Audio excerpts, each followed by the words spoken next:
மே மாதம் 27ஆம் தேதி புதுக்காலம் 8ஆம் வாரம் புதன்கிழமை. முதல் வாசகம். புனித பேதுரு எழுதிய முதல் திருமுகத்திலிருந்து வாசகம். அதிகாரம் 1. இறை வார்த்தைகள் 18 முதல் 25 முடிய. அன்புக்குரியவர்களே, உங்கள் மூதாதையரிடமிருந்து வழி வழியாய் வந்த வீணான நடத்தையினின்று உங்களை விடுவிக்க கொடுக்கப்பட்ட விலை என்னவென்று உங்களுக்கு தெரியும். அது பொன்னும் வெள்ளியும் போன்று அழிவுக்குட்பட்டது அல்ல, மாறாக மாசு மறுவற்ற ஆட்டுக்குட்டியை போன்ற கிறிஸ்துவின் உயர் மதிப்புள்ள இரத்தமாகும். உலகம் தோன்றும் முன்னரே முன்குறிக்கப்பட்ட அவர் இந்த கடைசி காலத்தில் உங்களுக்காக வெளிப்படுத்தப்பட்டார். அவர் வழியாகத்தான் நீங்கள் கடவுள் மீது நம்பிக்கை கொண்டுள்ளீர்கள். இறந்த அவரை கடவுள் உயிர்த்தெழச் செய்து பெருமைப்படுத்தியுள்ளார். இதனால் நீங்கள் கடவுளிடம் நம்பிக்கை கொண்டு அவரை எதிர்நோக்கி இருக்கவே இவ்வாறு செய்தார். உண்மைக்கு கீழ்ப்படிந்து உங்கள் ஆன்மா தூய்மை அடைந்துள்ளதால் நீங்கள் வெளிவேடமற்ற முறையில் சகோதர அன்பு காட்ட முடியும். எனவே நீங்கள் தூய உள்ளத்தோடு ஒருவருக்கொருவர் ஆழ்ந்த அன்பு காட்டுங்கள். நீங்கள் அழியக்கூடிய வித்தினால் அல்ல, மாறாக உயிருள்ளதும் நிலைத்திருப்பதுமான அழியா வித்தாகிய கடவுளின் வார்த்தையால் புதுப்பிறப்பு அடைந்துள்ளீர்கள். ஏனெனில் மானிடர் அனைவரும் புல்லை போன்றவர். அவர்களது மேன்மை வயல்வெளி பூவை போன்றது. புல் உலர்ந்து போம், பூ வதங்கி விழும். நம் ஆண்டவரின் வார்த்தையோ என்றென்றும் நிலைத்திருக்கும். இவ்வார்த்தையே உங்களுக்கு அறிவிக்கப்பட்ட நற்செய்தி. ஆண்டவரின் அருள்வாக்கு. இறைவா, உமக்கு நன்றி. நற்செய்தி வாசகம். எருசலேமில் மானிட மகன் தலைமை குருக்களிடமும் மறைநூல் அறிஞர்களிடமும் ஒப்புவிக்கப்படுவார். மாற்கு எழுதிய தூய நற்செய்தியிலிருந்து வாசகம். அதிகாரம் 10, வசனங்கள் 32 45 வரை. அக்காலத்தில் சீடர்கள் எருசலேமுக்கு போகும் வழியில் சென்று கொண்டிருந்தார்கள். இயேசு அவர்களுக்கு முன் போய்க் கொண்டிருந்தார். சீடர் திகைப்புற்றிருக்க அவரை பின்பற்றிய ஏனையோர் அச்சம் கொண்டிருந்தனர். அவர் மீண்டும் 12 அழைத்து தமக்கு நிகழ இருப்பவற்றை குறித்து பேசத் தொடங்கினார். அவர், இப்பொழுது நாம் எருசலேமுக்கு செல்லுகிறோம். மானிட மகன் தலைமை குருக்களிடமும் மறைநூல் அறிஞர்களிடமும் ஒப்புவிக்கப்படுவார். அவர்கள் அவருக்கு மரண தண்டனை விதித்து அவரை பிற இனத்தவரிடம் ஒப்புவிப்பார்கள். அவர்கள் ஏளனம் செய்து அவர் மீது துப்பி சாட்டையால் அடித்து அவரை கொலை செய்வார்கள். 3 நாட்களுக்கு பின் அவர் உயிர்த்தெழுவார் என்று அவர்களிடம் கூறினார். செபதேயுவின் மக்கள் யாக்கோப்பும் யோவானும் அவரை அணுகிச் சென்று அவரிடம், போதகரே, நாங்கள் கேட்பதை நீர் எங்களுக்கு செய்ய வேண்டும் என விரும்புகிறோம் என்றார்கள். அவர் அவர்களிடம், நான் என்ன செய்ய வேண்டும் என்று நீங்கள் விரும்புகிறீர்கள் என்று கேட்டார். அவர்கள் அவரை நோக்கி, நீர் அரியணையில் இருக்கும்போது எங்களுள் ஒருவர் உமது வலப்புறமும் இன்னொருவர் உமது இடப்புறமும் அமர்ந்து கொள்ள எங்களுக்கு அருளும் என்று வேண்டினார். இயேசுவோ அவர்களிடம், நீங்கள் என்ன கேட்கின்றீர்கள் என உங்களுக்கு தெரியவில்லை. நான் குடிக்கும் துன்பக் கிண்ணத்தில் உங்களால் குடிக்க இயலுமா?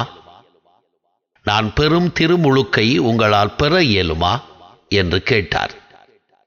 அவர்கள் அவரிடம் இயலும் என்று சொல்ல, இயேசு அவர்களை நோக்கி, நான் குடிக்கும் கிண்ணத்தில் நீங்கள் குடிப்பீர்கள், நான் பெறும் திருமுழுக்கையும் நீங்கள் பெறுவீர்கள்.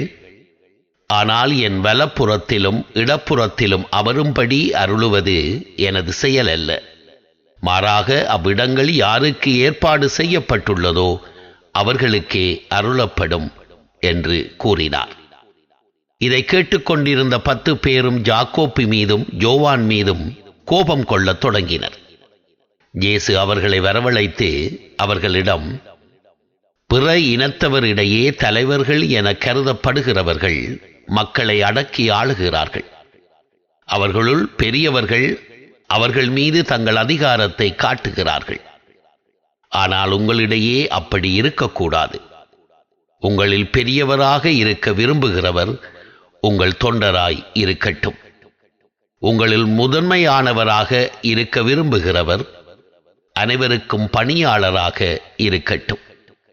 ஏனெனில் மானிட மகன் தொண்டு ஏற்பதற்கு அல்ல, மாறாக தொண்டு ஆற்றுவதற்கும் பலருடைய மீட்புக்கு ஈடாக தம் உயிரை கொடுப்பதற்கும் வந்தார் என்று கூறினார். இது கிறிஸ்துவின் நற்செய்தி. கிறிஸ்துவே உமக்கு புகழ். அன்புக்குரியவர்களே, ஒரு ஆன்மீக கூட்டத்தில் பேசிய பெரியவர் இவ்வாறு சொன்னார்: வாழ்வின் முக்கியமான நோக்கங்களில் ஒன்று அழியக்கூடிய காரியங்களை பயன்படுத்தி அழியாத தன்மையை உணர முற்படுவது. வாழ்க்கையில் நாம் சந்திக்கும் எல்லா சவால்களிலும் மேலான சவால் இது. இந்த அழியாத தன்மையை அழியக்கூடியவற்றின் வழியே உணர்ந்தவர்களே ஞானிகள். முதல் வாசகத்தில் புனித பேதுரு மானிட வாழ்வு புல்லை போலவும் பூவை போலவும் நிரந்தரமற்றது, நிலையற்றது என்பதை எடுத்து கூறி, இந்த வாழ்வானது, அதாவது நிலையற்ற வாழ்வானது எவ்வாறு நிலையானதும் அழியாததுமான கடவுளின் வார்த்தையாலும் இயேசுவின் இரத்தத்தாலும் புது பிறப்படைந்த வாழ்வாக இருக்கிறது என்பதையும் எடுத்துரைக்கின்றார். சிலுவையில் சிந்திய இரத்தத்தால் இயேசு பெற்றுத்தந்த புது பிறப்பானது அழியாத தன்மையை தன்னகத்தே கொண்டதாக இருக்கிறது. அதாவது புது பிறப்படைந்த வாழ்வில் வரும் மகிழ்ச்சியானது மாறக்கூடியதும் அல்ல, அழியக்கூடியதும் அல்ல, புறச்சூழலினால் ஏற்ற இரக்கத்திற்கு உட்படக்கூடியதும் அல்ல. எனினும் நம்மில் பலர் வாழ்வின் அழியாத தன்மையை நோக்கி பயணிப்பதை விட்டுவிட்டு அழியக்கூடியவற்றிலேயே நம் வாழ்வை தொலைத்து அலைந்து கொண்டிருக்கிறோம். இன்றைய நற்செய்தி இது குறித்தே நம்மை எச்சரிக்கின்றது. சீடர்கள் இயேசுவை பின்பற்றியதற்கான ஒரு முக்கியமான காரணம் ஆசை, இன்னும் சொல்லப்போனால் பேராசை. இயேசு ரோமையர்களது அடிமைத்தன அரசை அகற்றிவிட்டு இஸ்ரேல் மக்களுக்கு என்று ஒரு தனிப்பட்ட அரசியல் அரசை, பொலிட்டிக்கல் கிங்டம், இதை உருவாக்கி விடுவார் என்று எண்ணினர். இந்த அரசில் தங்களுக்கு உயர் பொறுப்புகள் கிடைக்கும் என்ற ஆசை அவர்களிடம் இருந்தது. உள்ளே புதிந்திருந்த ஆசையை இயேசுவை நெருங்கிய உறவினர்களான யாக்கோபும் யோவானும் நேரடியாகவே இயேசுவிடம் வெளிப்படுத்தி விடுகின்றனர். பதவிக்காக அலைவது தற்போதைய காலகட்டத்தில்தான் தொடங்கிய ஒன்று என்று யாரும் எண்ணிவிடக்கூடாது. யாக்கோபும் யோவானும் தங்களது பதவி ஆசையை நேரடியாகவே வெளிப்படுத்தியதற்கு ஒரு குறிப்பிட்ட காரணமும் பின்னணியும் உண்டு. ஒரு பக்கம் சீடர்கள் தங்களது பதவி ஆசையை மனதில் வைத்து இயேசுவை பின்பற்றினர். ஆனால் இன்னொரு பக்கமோ இயேசு அதற்கு நேர் எதிரான காரியங்கள் பற்றி அவ்வப்பொழுது பேசினார். செல்வத்தின் நிலையாமை பற்றியும், தாய் தந்தையர்களை துரத்தல் பற்றியும், தன்னல நாட்டங்களிலிருந்து விடுபடுவதனுடைய முக்கியத்துவம் குறித்தும், உலக ஆசைகளுக்கு எதிராக செல்வது பற்றியும் இயேசு பேசினார். தங்களின் ஆசைகளுக்கு மாற்றாக இயேசு இவ்வாறு பேசியதை சீடர்களால் புரிந்து கொள்ள முடியவில்லை, ஏற்றுக்கொள்ளவும் முடியவில்லை. எனவேதான் இயேசு இவ்வாறு பேசியதை கேட்டு சீடர் திகைப்புற்றிருக்க அவரை பின்பற்றிய ஏனையோர் அச்சம் கொண்டிருந்தனர் என்று மார்க்கு எழுதுகின்றார். தங்களின் எதிர்பார்ப்புகளுக்கு புறம்பான இயேசுவின் வார்த்தைகளை சீடர்கள் ஜீரணிக்க முடியாமல் தத்தளித்த வேளையில் இயேசு அடுத்த குண்டை தூக்கி போட்டார். தனது அவலச்சாவை முன்னறிவித்தார். இயேசுவை அரசராகவும் தங்களை அவரது அமைச்சரவையில் மந்திரிகளாகவும் பார்க்க விரும்பியவர்களுக்கு இது பேரதிர்ச்சியாக இருந்தது. தாங்கள் இயேசுவை பின்பற்றியதன் நோக்கம் சிதைந்து விடுமோ என்கிற சந்தேகம் வந்துவிடுகிறது. தங்களது ஆசை நிராசையாக மாறிவிடுமோ என்ற பயம் அவர்களை ஆட்கொள்ள ஆரம்பிக்கிறது. எனவேதான் யாக்கோபும் யோவானும் முன்வந்து தாங்கள் இயேசுவை பின்பற்றுவதற்கான காரணம் என்ன என்பதை அவருக்கு நினைவூட்ட முயல்கின்றனர். அன்புக்குரியவர்களே, சீடர்கள் ஒருபுறம் அழியக்கூடிய வசதி, பதவி ஆகியவற்றில் மனதை பதிய வைத்து அவற்றை அடைவதற்காக இயேசுவை பின்பற்றினர். ஆனால் இயேசுவோ தன் சீடர்களை தேர்ந்தெடுத்ததன் நோக்கம் அழியக்கூடிய காரியங்கள் வழியாக அழியாத தன்மையை அவர்கள் உணர்ந்து கொள்வது எப்படி என்பதை கற்றுத்தருவதற்காக. உங்களில் பெரியவராக இருக்க விரும்புகிறவர் உங்கள் தொண்டராக இருக்கட்டும். உங்களில் முதன்மையானவராக இருக்க விரும்புகிறவர் அனைவருக்கும் பணியாளராக இருக்கட்டும் என்ற இயேசுவின் வார்த்தைகள் நமக்குள்ளே இருக்கிற அழியாத தன்மையை உணர்ந்து கொள்வதற்கான வழிமுறையை கற்றுத்தரக்கூடிய வார்த்தைகளாக இருக்கின்றன. அதாவது அழியக்கூடிய காரியங்கள் அத்தனைக்கும் அடித்தளமாக இருப்பது அகந்தை. அதற்கு முக்கியத்துவம் கொடுப்பதை நிறுத்துங்கள். இதை செய்தீர்கள் என்றால் கடவுளின் பார்வையில் நீங்கள் பெரியவர்களாக இருப்பீர்கள். இது அழியாத வாழ்வை உங்களுக்கு பெற்றுத்தரும் என்பது இயேசுவின் செய்தியாக இருக்கின்றது. மன்றாடுவோமாக. இறைவா, நிலையற்ற எதுவும் நிலையான மகிழ்ச்சி தர இயலாது என்ற உண்மையை நாங்கள் புரிந்து கொள்ள எங்களுக்கு வரம் தருவீராக. ஆமேன்.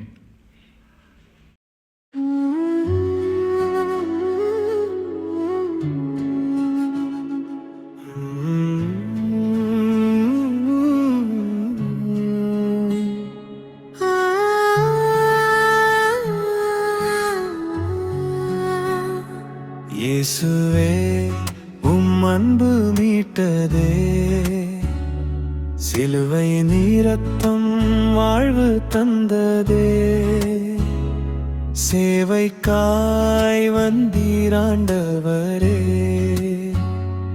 பாதையில் நாங்கள் நடந்திடுவோம்.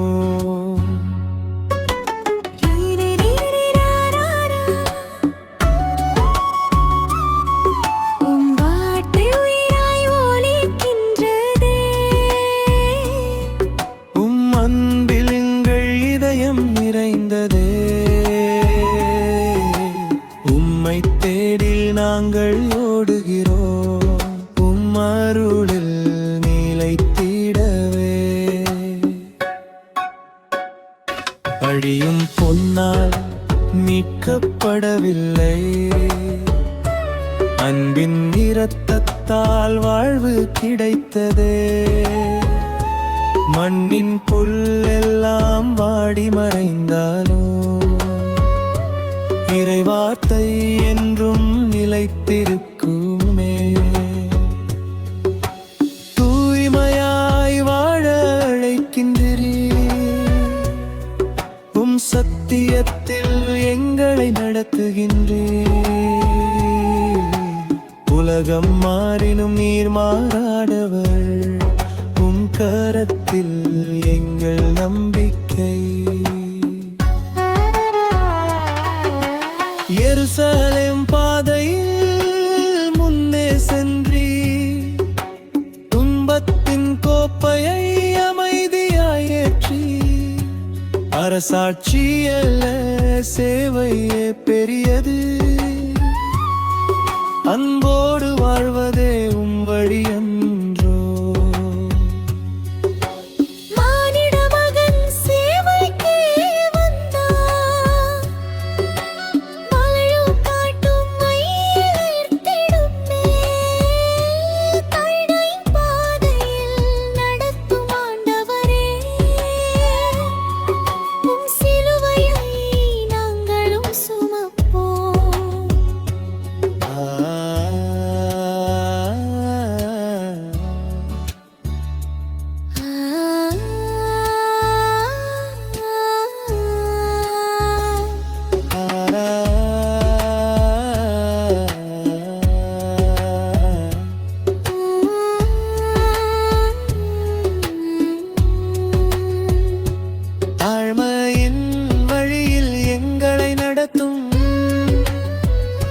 சிலுவையின் ஒளியே உயிர் கொடுக்கும், அன்பு மட்டும் நிலைத்திடுமே. எங்கள் வாழ்வு மக்கே அர்ப்பணமே. இயேசுவே, அன்பு மீட்டதே, சிலுவை நீரத்தம் வாழ்வு தந்ததே. சேவைக்காய் வந்தீராண்டவரே, பாதையில் நாங்கள் நடந்திடுவோம். இயேசுவே.